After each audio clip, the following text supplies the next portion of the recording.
शांताकारं भुजंगशयनं पद्मनाभं सुरेशं विश्वाधारं गगन सदृशं मेघवर्णं शुभांगं लक्ष्मीकांतं कमलनयनं योगिभिर्ध्यानगम्यं वंदे विष्णु भवभयहरं सर्वलोकैकनाथं। मंगलम भगवान विष्णु, मंगलम गरुड़ध्वज, मंगलम पुंडरीकाक्ष, मंगलाय तनोहरि। ओम नमो भगवते वासुदेवाय। आज का दिन आप सभी के लिए मंगलमय हो। पूर्णिमा के दिन सत्यनारायण भगवान की कथा अवश्य सुननी चाहिए, साथ ही दूसरों को भी सुनानी चाहिए। इससे सभी प्रकार के आने वाली संकटें दूर होती है। भगवान नारायण की कृपा हमेशा बनी रहती है और हर मनोकामना पूर्ण होती है।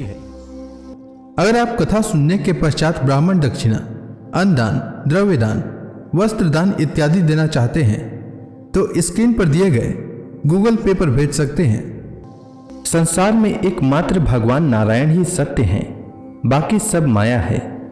सत्य में ही सारा जगत समाया हुआ है। सत्य को नारायण के रूप में पूजना ही श्री सत्यनारायण भगवान की पूजा है। तो प्रेम से बोलिए श्री सत्यनारायण भगवान की जय।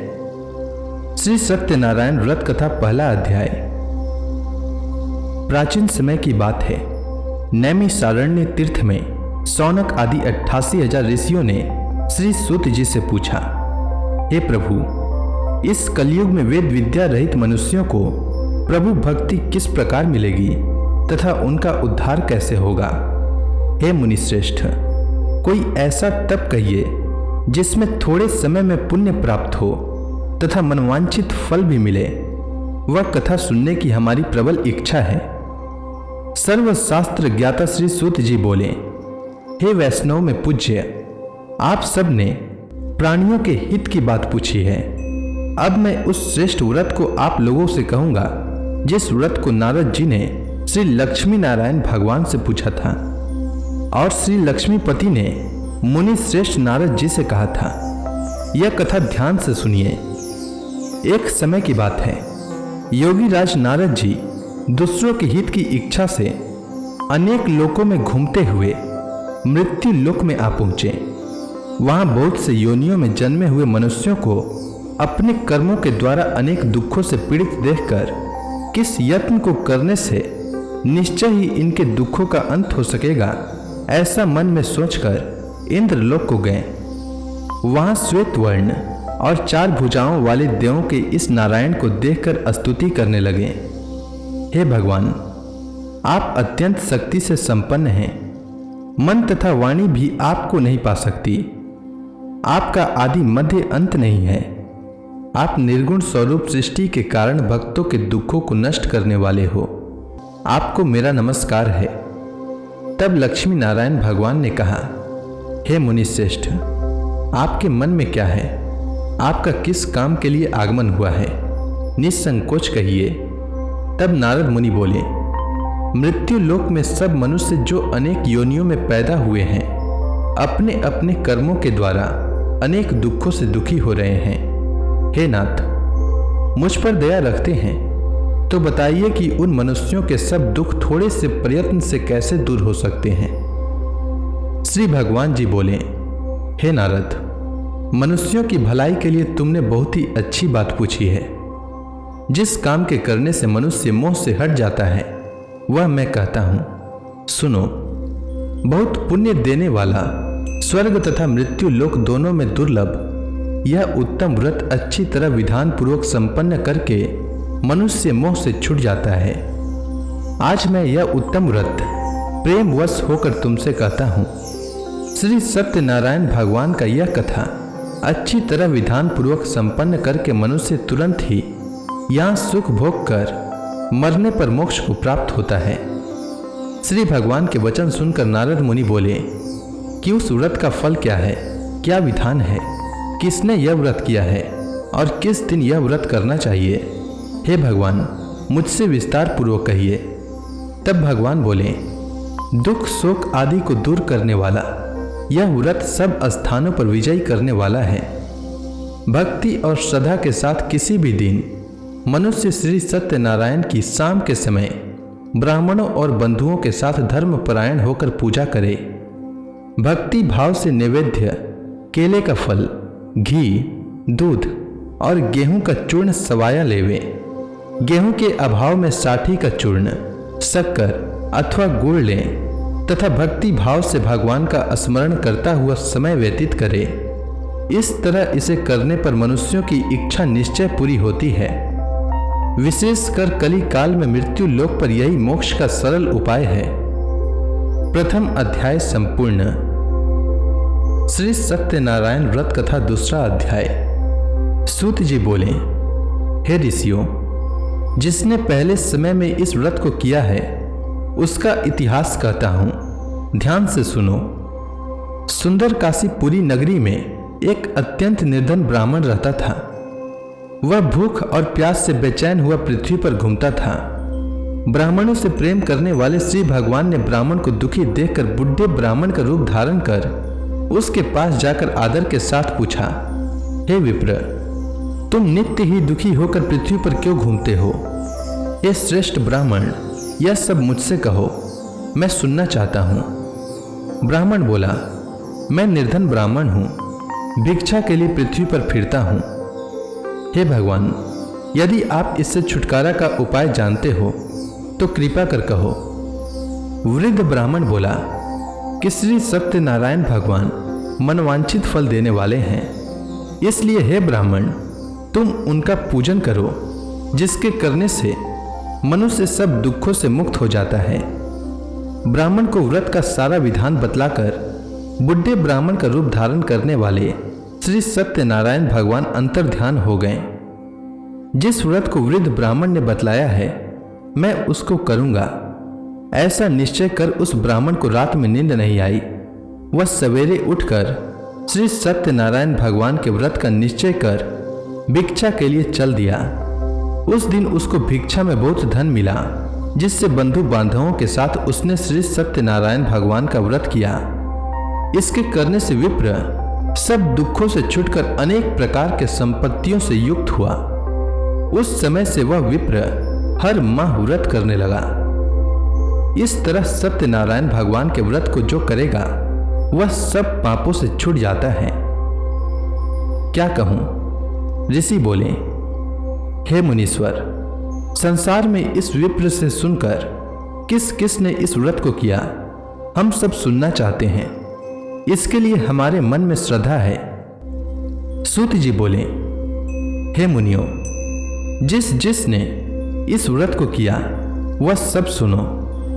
एक समय एक वृद्ध ब्राह्मण धन और ऐश्वर्य के अनुसार बंधु बांधवों के साथ व्रत करने को तैयार हुआ। उसी समय एक लकड़ी बेचने वाला बुढ़ा आदमी आया और बाहर लकड़ियों को रखकर विप्र के मकान में गया। प्यास से दुखी होकर लकड़हारा उनको व्रत करते देखकर विप्र को नमस्कार कर कहने लगा कि आप यह किसका पूजन कर रहे हैं और इस व्रत को करने से क्या फल मिलता है, कृपा करके मुझसे कहिए। ब्राह्मण ने कहा, सब मनोकामनाओं को पूर्ण करने वाले यह श्री सत्यनारायण भगवान का व्रत है। इनकी ही कृपा से मेरे यहाँ धन धान्य आदि की वृद्धि हुई है। विप्र से इस बारे में जानकर लकड़हारा बहुत प्रसन्न हुआ। भगवान का चना अमृत ले और भोजन करने के बाद अपने घर को गया। लकड़हारे ने अपने मन में इस प्रकार का संकल्प किया कि आज ग्राम से लकड़ी बेचने से जो धन मिलेगा उसी से श्री सत्यनारायण भगवान का उत्तम व्रत करूंगा। यह मन में विचार कर वह बुढ़ा आदमी लकड़ियां अपने सिर पर रखकर जिस नगर में धनवान लोग रहते थे वह ऐसे सुंदर नगर में गया। उस रोज वहां पर उसे उन लकड़ियों का दाम पहले दिनों से चौगुना मिला और प्रसन्न होकर पके केले की फली, शक्कर, घी, दुग्ध, दही और गेहूं का चूर्ण इत्यादि श्री सत्यनारायण भगवान के व्रत की कुल सामग्रियों को लेकर अपने घर गया। फिर उसने अपने भाइयों को बुलाकर विधि के साथ भगवान जी का पूजन और व्रत किया। उस व्रत के प्रभाव से वह बुढ़ा लकड़हारा धन पुत्र आदि से युक्त हुआ और संसार के समस्त सुख भोग कर बैकुंठ को चला गया। दूसरा अध्याय संपूर्ण। श्री सत्यनारायण व्रत कथा तीसरा अध्याय। श्री सूत जी बोले, हे ऋषि मुनियों, अब मैं आपको आगे की कथा सुनाता हूँ। प्राचीन समय में कनकपुर में उल्का मुख नामक एक बुद्धिमान तथा सत्यवादी राजा राज्य करता था। वह प्रतिदिन मंदिर में जाकर श्री सत्यनारायण भगवान की पूजा करता था और निर्धनों को खूब अन्न, वस्त्र और धन दान करता था। उसकी पत्नी सुभद्रा बहुत सुशील थी। वे दोनों हर महीने श्री सत्यनारायण भगवान का व्रत करते थे। श्री सत्यनारायण की अनुकंपा से उनके महल में धन संपत्ति के भंडार भरे थे। उनकी सारी प्रजा बहुत आनंद से जीवन यापन कर रही थी।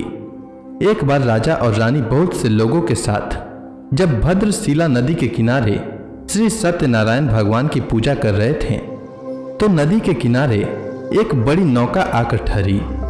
उस नाव में एक धनी व्यापारी यात्रा कर रहा था। वह बहुत सा धन कमाकर अपने नगर को लौट रहा था। उसका सारा धन उस नाव में रखा हुआ था। नाव से उतरकर व्यापारी राजा के पास पहुंचा। राजा को पूजा करते देख उसने कहा, हे राजन, आप इन सब लोगों के साथ मिलकर किसकी पूजा कर रहे हैं? इस पूजा के करने से मनुष्य को क्या लाभ होता है? राजा ने व्यापारी से कहा, हम हर पूर्णिमा को सत्यनारायण भगवान का व्रत करते हैं और फिर पूजा अर्चना के बाद भगवान का प्रसाद लोगों को बांटकर स्वयं भी प्रसाद ग्रहण करते हैं। सत्यनारायण भगवान की पूजा से निसंतान को संतान प्राप्त होता है और दुखियों के दुख दूर होते हैं। राजा की बात सुनकर व्यापारी ने कहा, हे राजन, मैं श्री सत्यनारायण भगवान का व्रत करना चाहता हूँ। कृपया मुझे इस व्रत को करने की विधि बताएं। राजा ने व्यापारी को सत्यनारायण व्रत की पूरी विधि बताई। राजा ने व्रत कथा सुनने के बाद व्यापारी को भी प्रसाद दिया। श्री सत्यनारायण भगवान का स्मरण करते हुए व्यापारी ने प्रसाद ग्रहण किया और वापस लौटकर अपनी पत्नी लीलावती से कहा, हमारी कोई संतान नहीं है।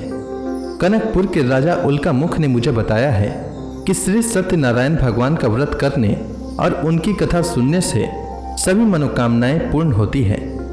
यदि सत्यनारायण भगवान की अनुकंपा से हमारे कोई संतान हुई तो मैं श्री सत्यनारायण भगवान का व्रत अवश्य करूंगा। व्यापारी के ऐसा निश्चय करने के कुछ समय बाद लीलावती गर्भवती हो गई। 10वें महीने में उसने एक सुंदर कन्या को जन्म दिया। व्यापारी ने पुत्री जन्म पर बहुत खुशियां मनाई, लेकिन सत्यनारायण भगवान का व्रत नहीं किया। जब उसकी पत्नी लीलावती ने अपने पति से श्री सत्यनारायण भगवान का व्रत करने के लिए कहा तो वह बोला, अभी क्या जल्दी है, मैं इधर व्यापार में बहुत व्यस्त हूँ, मुझे अभी फुर्सत नहीं है।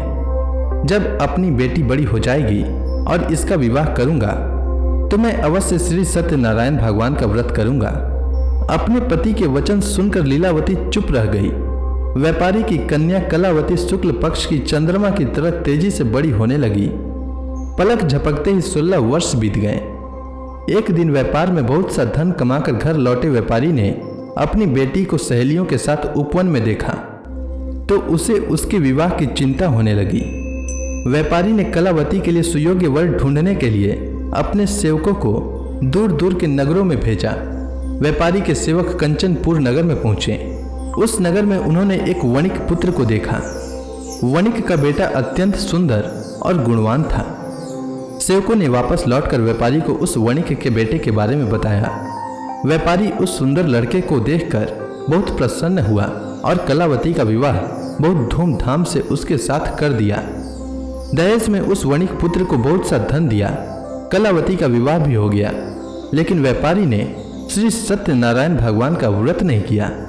लीलावती ने अपने पति से कहा, हे नाथ, आपने कलावती के विवाह पर श्री सत्यनारायण भगवान का व्रत करने का निश्चय किया था, अब तो आपको व्रत कर ही लेना चाहिए।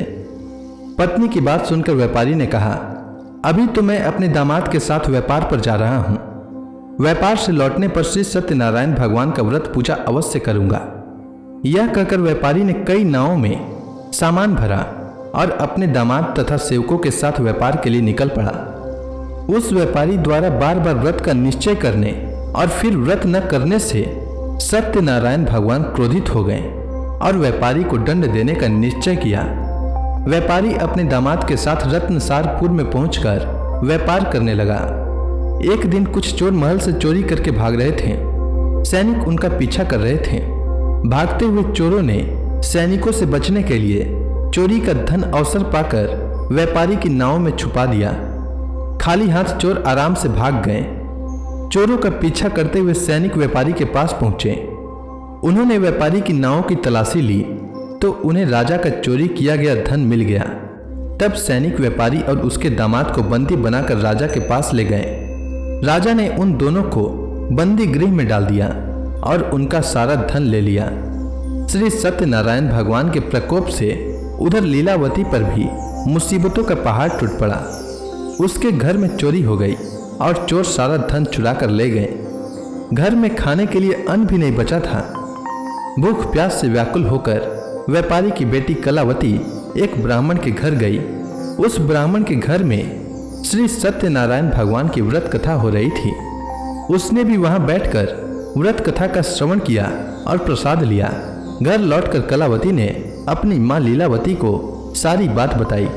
कलावती से श्री सत्यनारायण भगवान की व्रत कथा की बात सुनकर लीलावती ने भी व्रत करने का निश्चय किया।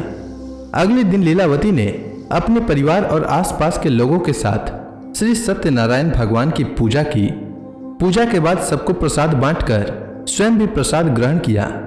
लीलावती ने अपने पति और दामाद के घर लौट आने की मनोकामना से श्री सत्यनारायण भगवान का व्रत किया था। लीलावती के विधि पूर्वक व्रत करने और प्रसाद ग्रहण करने से श्री सत्यनारायण भगवान ने प्रसन्न होकर उसकी मनोकामना पूरी की। उन्होंने राजा चंद्रकेतु को स्वप्न में दर्शन देकर कहा, हे राजन, व्यापारी और उसका दामाद बिल्कुल निर्दोष है। सुबह उठते ही दोनों को मुक्त कर दो। उन दोनों का सारा धन भी वापस लौटा दो। यदि तुमने ऐसा नहीं किया तो मैं तुम्हारा सारा वैभव नष्ट कर दूंगा। इतना कहकर श्री सत्यनारायण भगवान अंतर ध्यान हो गए। प्रातः होते ही राजा चंद्रकेतु ने अपने मंत्रियों और राज ज्योतिषियों को रात के स्वप्न की बात बताई तो सबने व्यापारी और उसके दामाद को छोड़ देने के लिए कहा। राजा चंद्रकेतु ने तुरंत उस व्यापारी और उसके दामाद को छोड़ दिया। उनका सारा धन भी वापस कर दिया। इस प्रकार श्री सत्यनारायण भगवान की अनुकंपा से व्यापारी और उसका दामाद दोनों खुशी खुशी अपने नगर की ओर चल दिए। तृतीय अध्याय समाप्त। श्री सत्यनारायण व्रत कथा चतुर्थ अध्याय। श्री सुत जी बोले, उस व्यापारी ने अपने दामाद के साथ शुभ मुहूर्त में नाव द्वारा रत्नसारपुर से प्रस्थान किया। लंबी यात्रा करने के बाद व्यापारी ने एक नगर के किनारे नाव को रोककर भोजन किया और फिर दोनों विश्राम करने लगे। तभी श्री सत्यनारायण भगवान साधु के रूप में व्यापारी के पास पहुंचे और पूछा, हे वणिक, तेरी नाव में क्या सामान लदा हुआ है? व्यापारी ने मन ही मन सोचा, दंडी साधु अवश्य ही कुछ मांगने की इच्छा से सामान के बारे में पूछ रहा है। यह सोचकर व्यापारी ने झूठ बोला, हे दंडी स्वामी, मेरी नाव में तो बेल और पत्ते भरे हुए हैं।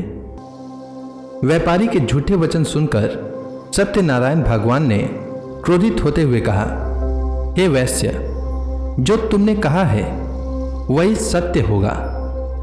इतना कहकर सत्यनारायण भगवान कुछ दूर जाकर अंतर ध्यान हो गए। उधर व्यापारी दंडी साधु को वहां से खाली हाथ लौटाकर बहुत प्रसन्न हुआ।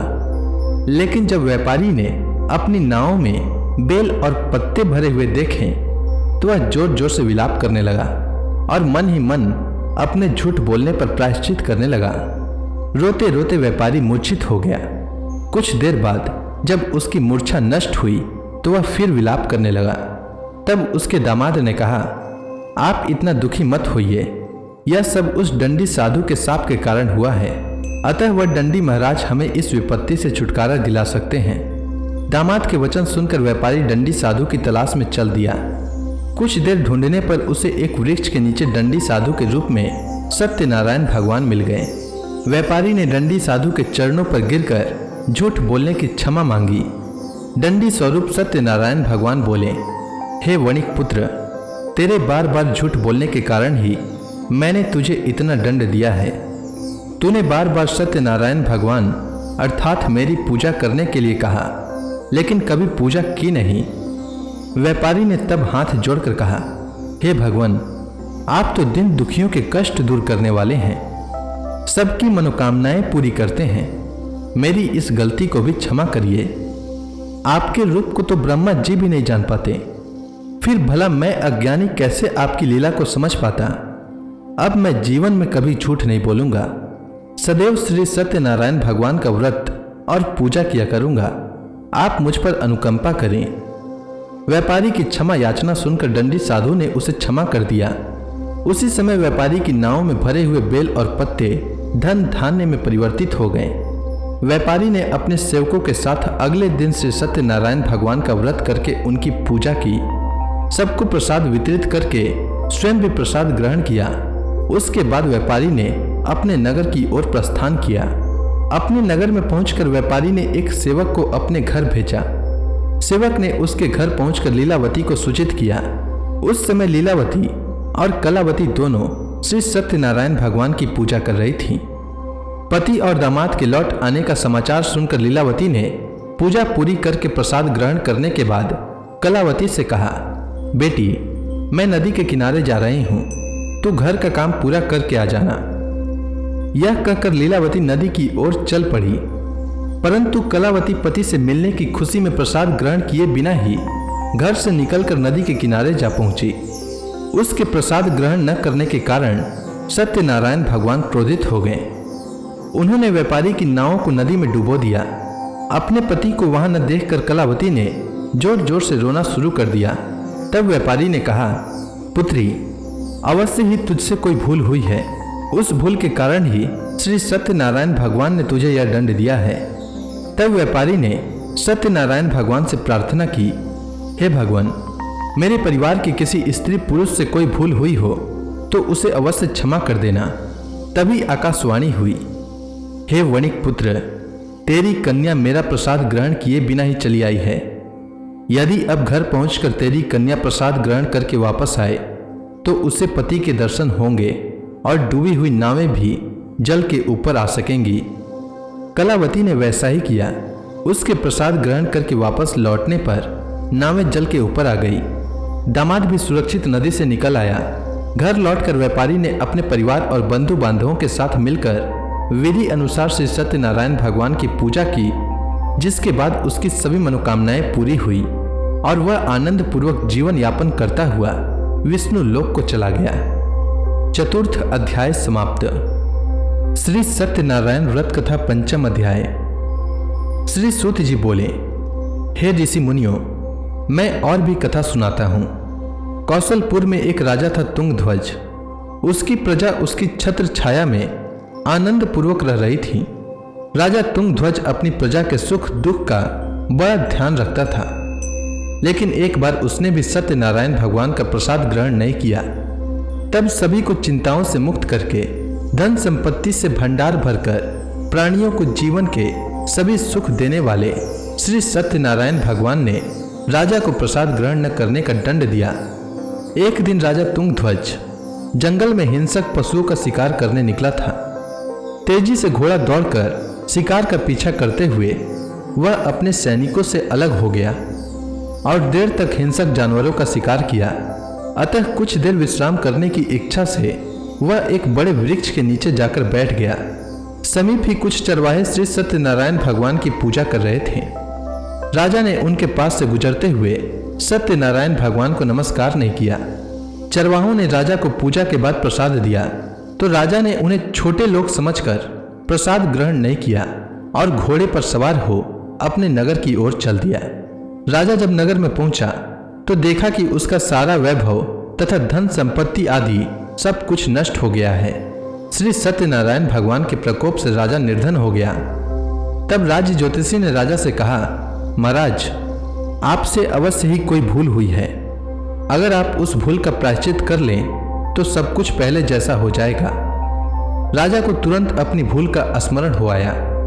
अतः मंदिर में जाकर राजा ने श्री सत्यनारायण भगवान से क्षमा मांगी और उनकी पूजा की। पूजा के बाद प्रसाद ग्रहण करने से श्री सत्यनारायण भगवान की अनुकंपा से चमत्कार हुआ। राजा का खोया वैभव पुनः लौट आया। श्री सत्यनारायण भगवान की अनुकंपा से जीवन के सभी सुखों का भोग करते हुए अंत में राजा तुंगध्वज वैकुंठ धाम को गया और मोक्ष को प्राप्त किया।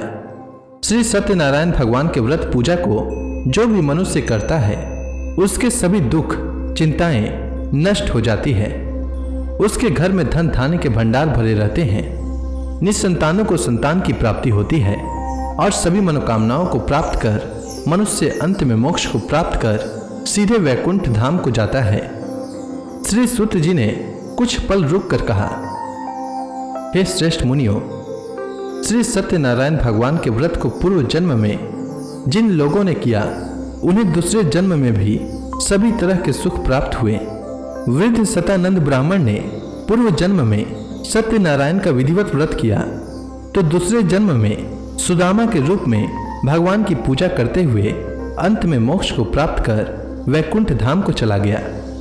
उल्का मुख राजा अगले जन्म में राजा दशरथ के रूप में मोक्ष को प्राप्त करके वैकुंठ को गए। व्यापारी ने मोर ध्वज के रूप में जन्म लिया और अपने पुत्र को आरे से चिरकर भगवान की अनुकंपा से वैकुंठ को प्राप्त किया। राजा तुंगध्वज अगले जन्म में मनु के रूप में जन्म लेकर भगवान का पूजा पाठ करते हुए लोकप्रिय होकर सत्कर्म करते हुए मोक्ष को प्राप्त कर वैकुंठ धाम को चले गए। हे ऋषि मुनियों, श्री सत्यनारायण भगवान का व्रत और पूजा मनुष्य को सभी चिंताओं से मुक्त करके धन संपत्ति के भंडार भरकर अंत में जन्म जन्मांतर के चक्रव्यूह से मुक्ति दिलाकर मोक्ष प्रदान करता है। तो इसी के साथ श्री सत्यनारायण भगवान की व्रत कथा पूर्ण होती है। तो प्रेम से बोलिए श्री सत्यनारायण भगवान की जय। अब आप सभी भक्तगण हाथ जोड़कर श्री सत्यनारायण भगवान का ध्यान करें, आरती होने वाली है। जय लक्ष्मी रमणा स्वामी, जय लक्ष्मी रमणा, सत्यनारायण स्वामी, सत्यनारायण स्वामी, जनपातक हरणा, जय लक्ष्मी रमणा। रत्न जड़ित सिंहासन अद्भुत छवि राजय, नारद करत निराजन घंटा ध्वनि बाजय, जय लक्ष्मी रमणा। प्रकट भय कलिकारन द्विज को दरस दियो, प्रभु द्विज को दरस दियो, बूढ़ो ब्राह्मण बनकर, बूढ़ो ब्राह्मण बनकर कंचन महल कियो, ओम जय लक्ष्मी रमणा। दुर्बल भील कठारो जिन पर कृपा करी, प्रभु जिन पर कृपा करी, चंद्रचूड़ इक राजा, चंद्रचूड़ इक राजा, जिनकी विपत हरी, जय लक्ष्मी रमणा। वैश्य मनोरथ पायो श्रद्धा तज दिन्ही, प्रभु श्रद्धा तज दिन्ही, सो फल भाग्यो प्रभु जी, सो फल भाग्यो प्रभु जी, फिर स्तुति किन्ही, जय लक्ष्मी रमणा। भाव भक्ति के कारण छिन छिन रूप धरयो, प्रभु छिन छिन रूप धरयो, श्रद्धा धारण किन्नी तिनको काज सरयो, जय लक्ष्मी रमणा। ग्वाल बाल संग राजा वन में भक्ति करी, प्रभु वन में भक्ति करी, मन वांछित फल दीना, मन वांछित फल दीना, दिन दयालु हरि, जय लक्ष्मी रमणा।